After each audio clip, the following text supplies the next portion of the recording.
آپ کو سنائے جا سکتے ہیں۔ اگر آپ کا بھی ارادہ ہو کہ ہمارے لیے بھی نبی علیہ السلام نے رحمت برکت کی دعا کی ہو تو عمل نوٹ کیجئے۔ حضرات جب نماز پڑھنے کے لیے مسجد میں آؤ تو کوشش کیا کرو پہلی صف میں نماز پڑھیں۔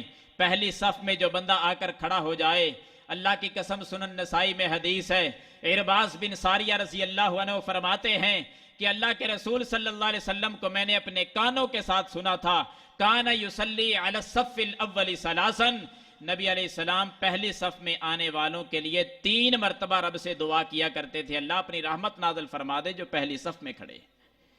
3 مرتبہ دعا کرتے، 1 مرتبہ بھی نہیں، 3 مرتبہ، یا اللہ جو پہلی صف میں آئے ہیں ان پر اپنی رحمتوں کا نزول فرما دے۔ اور وعلی ثانی واحدتن، فرمایا جو دوسری صف میں ہوتے ہیں ان کے لیے 1 مرتبہ دعا کیا کرتے تھے کہ میرے اللہ جو دوسری صف میں کھڑے ہیں ان پر بھی اپنی رحمت نازل فرما۔ تو کیا ثابت ہوا اس حدیث سے؟ پہلی صف میں نماز پڑھیں تو 3 مرتبہ نبی علیہ السلام کی دعا آج بھی ملے گی۔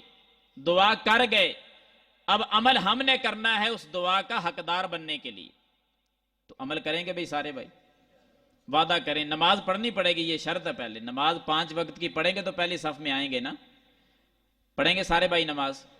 اللہ تعالیٰ آپ کا یہ وعدہ قبول فرما لے اور عمل کی بھی توفیق عطا فرمائے۔ پہلی صف میں آئیں، نیت پہلی صف کی لے کر آئیں، اگر جگہ نہ ملے تو کبھی دوسری صف میں کھڑے ہو جائیں، تو پھر بھی یہ ذہن میں حدیث رہے کہ آج بھی 1 مرتبہ دعا میرے لیے ہو چکی ہے۔